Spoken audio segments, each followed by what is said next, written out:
श्री शिव पुराण रुद्र संहिता चतुर्थ खंड 9वां अध्याय।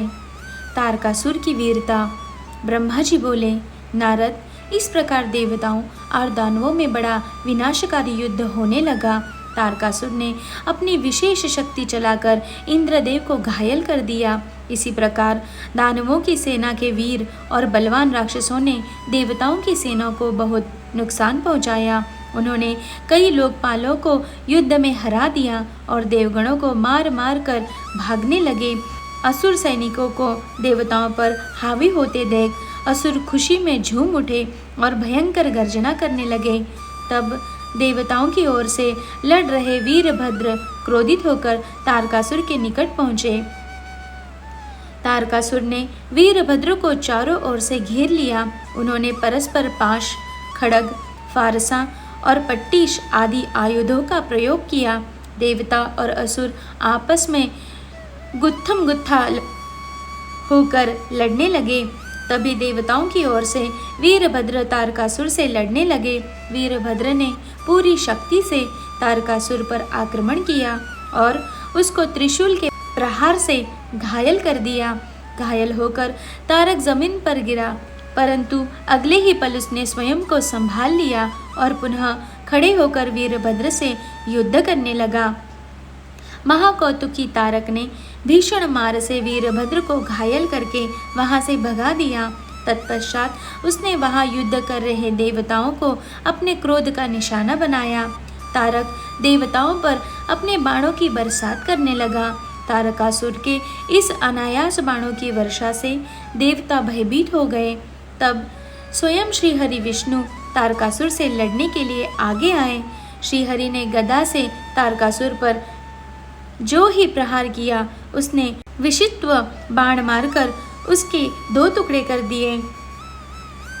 तब क्रोधित होकर विष्णु जी ने शारंग धनुष उठाया और तारक को मारने के लिए बढ़े।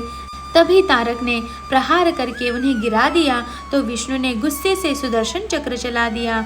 नारद, तब मैंने कुमार कार्तिकेय के पास जाकर उनसे कहा कि मेरे दिए हुए वरदान के अनुसार तारकासुर का वध आपके श्री हाथों से ही होगा, इसीलिए कोई भी देवता तारक का कुछ भी नहीं बिगाड़ सकता। यह सुनकर कार्तिकेय रथ से नीचे उतर गए और पैदल ही तारक को मारने के लिए दौड़े। उनके हाथ में उनकी शक्ति थी, जो लपटों के समान चमकती हुई उल्का की तरह लग रही थी। 6 मुख वाले कुमार कार्तिकेय को देखकर तारकासुर बोला, देवताओं, क्या यही बालक है तुम्हारा वीर पराक्रमी कुमार, जो शत्रुओं का पल में ही विनाश कर देता है? यह सुनकर तारकासुर जोर से अट्टहास करने लगा और बोला कि इस बालक के साथ तुम सभी को मार दूंगा। तुम इस बालक की मेरे हाथों हत्या कराओगे। ऐसा बोलते हुए भयानक गर्जना करता हुआ वह कुमार कार्तिकेय की ओर पलटा और बोला कि हे बालक, ये मूर्ख देवता तो व्यर्थ में तुझे बलि का बकरा बनाना चाहते हैं। मैं इतना भी कठोर नहीं हूँ कि बिना किसी अपराध के एक मासूम बालक पर वार करूँ। इसीलिए जा, तू भाग जा, मैं तेरे प्राणों को छोड़ देता हूँ। देवराज इंद्र और भगवान श्री हरि विष्णु की निंदा करने से तारक द्वारा कमाया गया तपस्या का पुण्य नष्ट हो गया था। तभी इंद्र ने उस पर वज्र का प्रहार किया, जिससे वह धरती पर गिर पड़ा।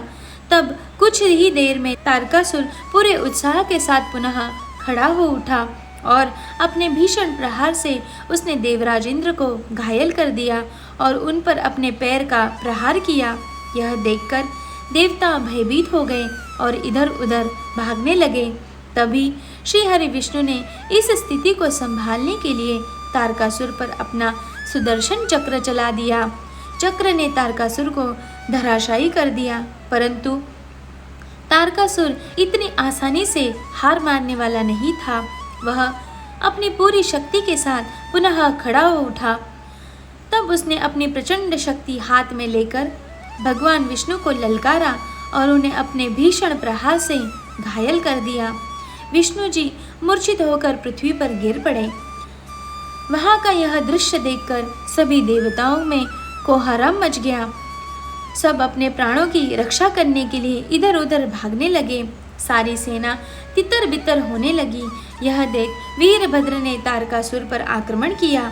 उसने त्रिशूल उठाया और तारकासुर पर वार किया, जिससे तारकासुर भूमि पर गिर पड़ा। परंतु उसी क्षण उठकर उसने वीरभद्र को अपनी शक्ति से घायल करके मूर्छित कर दिया और जोर जोर से हंसने लगा।